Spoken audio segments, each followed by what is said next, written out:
ইন্ডিয়ায় বান্দ্রার মতো একটি দামি এলাকায় আজনারা কলোনি খুবই বিখ্যাত ছিল। এই পশ এরিয়ায় শহরের ধনী ব্যক্তিদের বড় বড় বাংলো ছিল। এমনই একদিন যখন মিসেস ব্যানার্জি আর মিসেস মল্লিক নিজেদের ব্যালকনিতে দাঁড়িয়ে গল্প করছিল, জানেন মিসেস ব্যানার্জি, কর্নারের ওই বাংলোটা সেল আউট হয়ে গেল। ও রিয়েলি? আমার হাজবেন্ড ওই বাংলোটা কিনতে চেয়েছিল, কিন্তু ওর দাম অনেক বেশি বলছিল। আসলে ওটা আউট অফ বাজেট ছিল, ওই জন্য প্ল্যানটা ক্যান্সেল করে দিল। ও তাই নাকি? তবে আমাদের বাজেট ইস্যু ছিল না। আসলে আমার হাজবেন্ড একটা নতুন বিজনেস শুরু করেছে, তাই সমস্ত ইনভেস্টমেন্ট আমরা ওতেই করে দিলাম। জানি না কে কিনলো বাংলোটা। ওরা যখন এসব কথা বলছিল তখন আশুতোষ নামে একটা সাধারণ লোক সাধারণ জামা পরে ওই গেট দিয়ে ফুচকার গাড়ি নিয়ে বেরিয়ে আসে। আরে সবিতা, কোথায় গেলে? তুমি জানো তো যে কাজে দেরি করে যাওয়া আমার একদম পছন্দ না। আশুতোষের এ কথা বলতেই ভেতর থেকে সবিতা বাইরে বেরিয়ে এলো। যাচ্ছি, 2 মিনিটও ওয়েট করতে পারো না? আচ্ছা ঠিক আছে, এবার চলো, আজকে এই পাড়ায় প্রথম দিন, দেরি করা উচিত হবে না। এই বলে ওরা দুজনে বেরিয়ে গেল। আর এটা দেখে মিসেস ব্যানার্জি আর মিসেস মল্লিক জ্বলে উঠল। ও গড, কিরকম সব লোকেরা এখানে এসে বাস করছে, এখন কি ওদের সাথে আমাদের থাকতে হবে? ছি, মনে হয় বাংলোটা যে কিনেছে সেটাকে ভাড়ায় দিয়ে দিয়েছে। এর মধ্যে আশুতোষ জোরে জোরে আওয়াজ দিতে থাকলো, ফুচকা হবে, ফুচকা, মচমচে কুরকুরে ফুচকা নিয়ে নাও, ফুচকা 10 টাকায় 5টা। আমাদের এই এরিয়ায় আর কোনো স্ট্যান্ডার্ড থাকবে না যদি এরকম লোক এখানে থাকে। তুমি জানো তো এখানকার রেন্ট কত হাই, কোনো ফুচকালার পক্ষে এখানে থাকা তো সম্ভব নয়। হ্যাঁ, এই কথাটাও ঠিকই বলছো।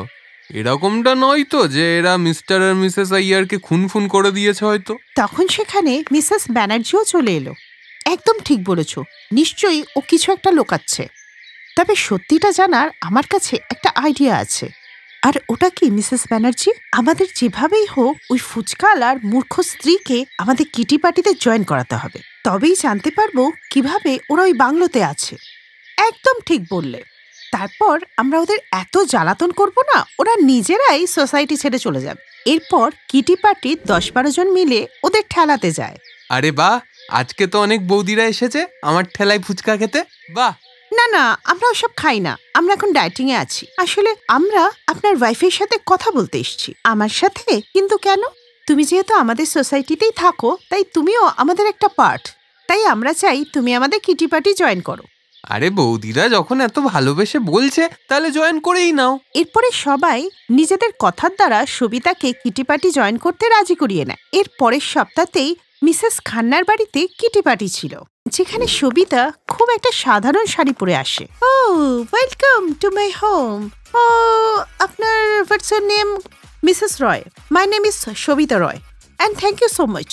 সবিতার ইংলিশ শুনে সবাই একে অপরকে দেখতে লাগলো। এ তো ইংলিশও জানে, দেখে তো গাইয়া মনে হয়। এটা কি এমন ব্যাপার? পশ এরিয়ায় ফুচকার ঠেলা দেয়, সেখানে তো ফরেনাররাও আসে, তাই 2-4 লাইন ইংলিশ শিখে নিয়েছে। তাই হবে। এটা কি ধরনের শাড়ি পরে এসছে সবিতা? পার্টিতে তো একটু দামি শাড়ি পরে আসতে হয়। তুমি জানো বাড়ির কাজের লোকরাও তো এত সস্তার শাড়ি পরে না যা তুমি পরে এসেছো। সবিতা ওদের এই কথা শুনেই যাচ্ছিল, কিন্তু কিচ্ছু বলছিল না। এরপরে সবাই পার্টি এনজয় করে। যেখানে সব ধনী মহিলা একসাথে বসে খাচ্ছিল, সেখানে সবিতা এক কোণে বসেছিল। এর কিছুক্ষণ পর খাবার দেওয়া হলো। আরে এ কি করছো? এই ম্যাডামকে কেন ফোকাস স্পুন দিচ্ছ? ওনার চেহারা দেখে মনে হয় যে উনি এগুলো কোনোদিন ইউজ করেছেন বলে। তুমি দেখছো না দামি থালা প্লেট দেখেই তো ওর চোখ ছানা বড় হয়ে গেছে। এইসব শুনে সবিতার খারাপ লাগছিল, কিন্তু তা সত্ত্বেও সে সবকিছু সহ্য করছিল। আসলে ওরা ফুচকা বিক্রি করতো বলে সোসাইটির কেউই ওদের সাথে ভালো করে কথা বলতো না। ফুচকা নাও, ফুচকা। তখনই পেছন থেকে একজন গাড়ির হর্ন বাজিয়ে বলতে লাগলো, আরে এই নিজের এই ঠেলাকে এখান থেকে সরা। কোথার থেকে লোকজন চলে আসে এখানে কে জানে। এরপর আশুতোষ ঠেলাটা সরিয়ে নেয়। এর কিছুদিন পর, Sabita next week kitty party কিন্তু তোমার ঘরে। তুমি এটার জন্য তৈরি তো? আই মিন এফোর্ড করতে পারবে তো?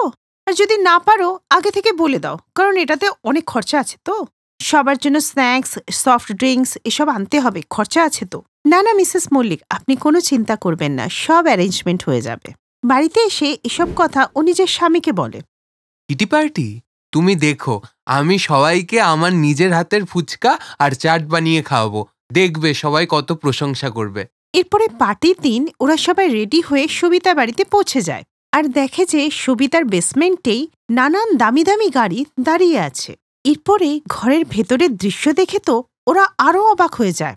ঘরটাকে ভেতর থেকে দেখতে কোনো রাজপ্রাসাদের থেকে কম মনে হচ্ছিল না। তখনই সবিতা ওখানে আসে। হ্যাঁ, এটা আমাদেরই বাড়ি আর আমরা ভাড়াটে নই, আমরা এই বাংলোরই মালিক। এই শুনে ওরা সবাই অবাক হয়ে যায়। তোমরা এই বাংলোর মালিক? সামান্য একটা ফুচকা বিক্রি করে এত বড় বাংলোর মালিক কি করে হলে? সবই জানতে পারবে। রামু কাকা, সবার জন্য জুস, কোল্ড ড্রিঙ্কস, স্ন্যাক্স এনে দাও। ওদেরকে অনেক রকমের স্ন্যাক্স আর ড্রিঙ্কস দেওয়া হয়, তাও আবার বিদেশি বাসনে। ওয়াও, এই ধরনের বাসন তো আমি জাপানে দেখেছিলাম। তুমি ঠিকই বলেছ, এই বাসনগুলো আমাদের জাপানের এক বিজনেস পার্টনার আমাদের গিফট করেছে। আমার মনে হয় সব পেশাই সম্মানের, যদি আমরা সেটাকে সম্মানের দৃষ্টিতে দেখি। এই শুনে ওদের লজ্জা বোধ হয়, কারণ ওরা যাদেরকে ভিখিরি ভাবত তারা ওদের থেকে অনেক বেশি বড় লোক। কোনো পেশাই ছোট নয়, যদি সেটা সততার পরিশ্রমের সাহায্যে করা হয়, যাতে অর্থও আসে আর লোকের মনও জয় করা যায়।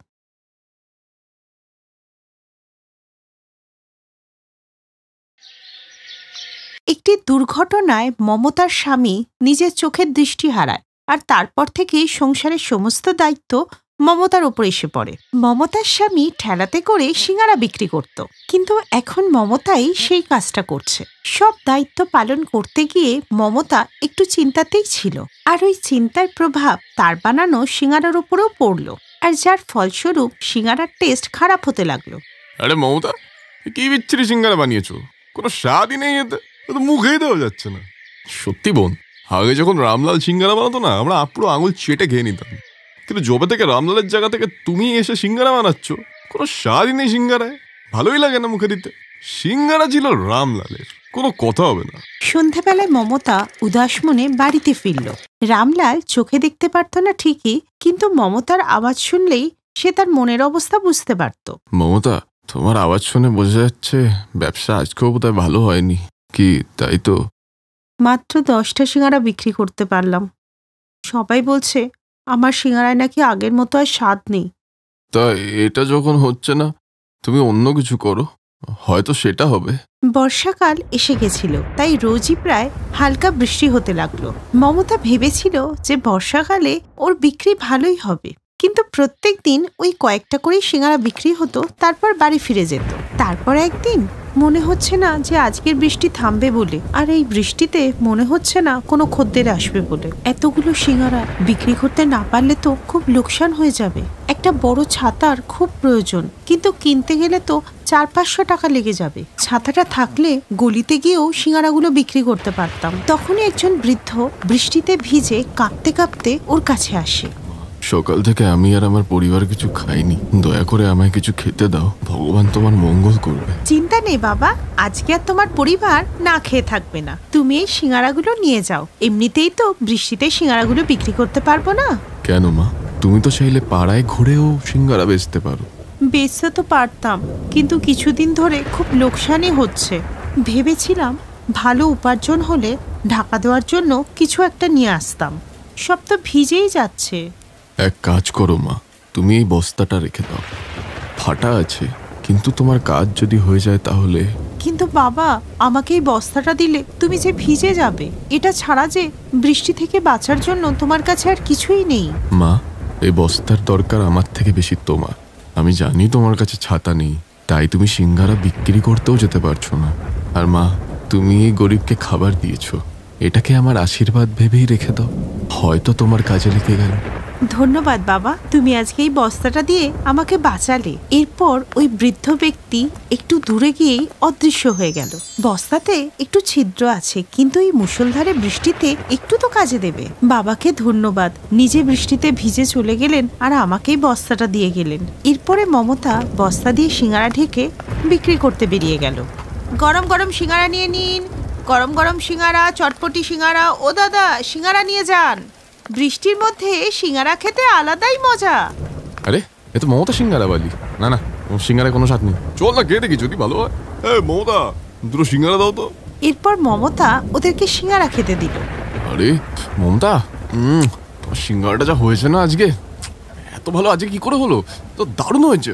আহ, কি স্বাদ, কি স্বাদ। সত্যি এত দারুণ সিঙ্গারা তো আমি এর আগে কোনোদিনও খাইনি। এরম ব্যাপার? তাহলে আমাকেও দাও তো দেখি, একটু সিঙ্গারা খেয়ে দেখি কেমন হয়েছে। দেখতে দেখতেই লোকেদের ভিড় জমে গেল, আর এই দেখে মমতা তো অবাক হয়ে গেল। ও দিদি, আমাকে দাও না 10টা সিঙ্গারা প্যাক করে। হ্যাঁ, 5টা আমাকেও দিও তো। তোমাকে অনেক অনেক ধন্যবাদ ভগবান, আজকে যে আমার সব সিঙ্গারা বিক্রি হয়ে গেল। ওই দিন মমতা খুব খুশি ছিল। সে বাড়িতে গিয়ে সবার জন্য খুব ভালো ভালো রান্না করলো। আর মমতার হাসি খুশি আওয়াজ শুনে রামলালও শান্তি পেল। মমতা, মনে হচ্ছে যে বিক্রিটা ভালো হয়েছে, তাই তোমার আওয়াজে খুশির ঝলক পাচ্ছি। কি বলবো বলো তো, ব্যাপারটাই এরকম। আর তুমি জানলে খুব খুশি হবে। আজকে তো চমৎকার হয়ে গেছে, আমার সব সিঙ্গারা বিক্রি হয়ে গেছে। কি সত্যি? এ তো চমৎকারই হয়ে গেল, নইলে তো তুমি মাত্র দিনে 5টা-6টাই সিঙ্গারা বেচতে। হ্যাঁ, তুমি ঠিকই বলেছ। এখন থেকে আমি খুব যত্ন করে সিঙ্গারা বানাবো আর অলিতে গলিতে ঘুরে বিক্রি করব। মমতা রোজই বেশি করে সিঙ্গারা বানিয়ে বিক্রি করতে চলে যেত, আর এখনো বিক্রিও বেশি হতো। আস্তে আস্তে মমতার তৈরি সিঙ্গারা সবারই পছন্দ হতে লাগলো। তাই মমতার কাছে এখন টাকার আর অভাব ছিল না। তাই মমতা একদিন ঠেলাটা ঢাকার জন্য একটা বড় ছাতা কিনে নিয়ে এলো। এরপর সে বাবার দেওয়া বস্তাটা সরিয়ে দিয়ে বড় ছাতা দিয়ে ঠেলাটা ঢেকে সিঙ্গারা বিক্রি করতে চলে গেল। কিন্তু ওই দিন কেউ সিঙ্গারার প্রশংসা করলো না, উল্টে নিন্দাই করতে লাগলো। এটা কি সিঙ্গারা? এরকম সিঙ্গারা তো আগে ছিল না। হ্যাঁ, ঠিকই বলেছিস, বৃষ্টির জলে একদম ভিজে নেতিয়ে গেছে। এইসব সিঙ্গারা আমরা খাবো না, কি বাজে দেখতে। আমি তো ছাতা লাগিয়ে রেখেছিলাম, তাহলে সিঙ্গারাটা ভিজলো কি করে? কি করব এখন? সিঙ্গারা যে কারোরই পছন্দ হচ্ছে না, খুব তো লোকসান হয়ে যাবে। ওই দিন সবাই সিঙ্গারা ফিরিয়ে দিলে মমতা উদাস মনে বাড়িতে ফিরে আসে। এরপর কিছুদিন এরকমই চলল, আর ওর বিক্রিটা অনেক কমে গেল। মমতা এর আসল কারণটা একদমই বুঝতে পারছিল না। তারপর একদিন যখন বৃষ্টির দিনে সে ছাতাটা আনতে গেল, দেখলো ছাতাটাই নেই। আরে, ছাতা কোথায় গেল? মনে হচ্ছে কেউ চুরি করে নিয়েছে। এত জোরে বৃষ্টিতে আমার তো সব সিঙ্গারা ভিজে যাবে। এক কাজ করি, ওই বস্তাটাই চাপা দিয়ে দিই, কিছু তো বাঁচবে।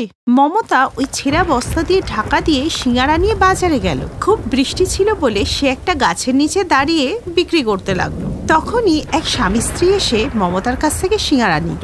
বাহ, সিঙ্গারাটা তো বেশ ভালো মুচমুচে। আরেকটা দাও। কি গো, তুমি আরেকটা খাবে তো? হ্যাঁ, একটা নেব। শোনো না, সিঙ্গারাগুলো খুব খেতে ভালো, বাচ্চাদের জন্যও নাও। লোকেরা আবারও মমতার সিঙ্গারার প্রশংসা করছে, এই দেখে মমতা অবাক হয়ে যায়। তখনই মমতার চোখ পড়ল বস্তাটার উপরে, আর সে বুঝতে পারে যে তার ভালো কর্মের জন্য বস্তাটা চমৎকারী হয়ে গেছে।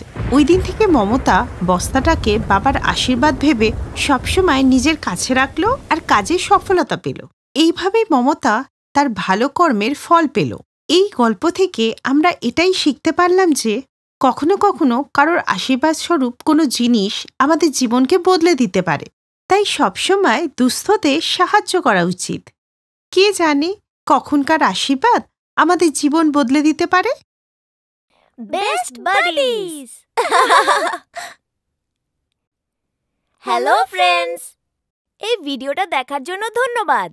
যদি এই ভিডিওটা তোমাদের ভালো লেগে থাকে তাহলে প্লিজ লাইক, সাবস্ক্রাইব আর কমেন্ট অবশ্যই করবে এই ভিডিওতে। আর হ্যাঁ, শেয়ার করতে ভুলো না কিন্তু। আরো অনেক মজাদার ভিডিও দেখার জন্য নিচে দেওয়া এই বেল আইকনটাকে প্রেস করো।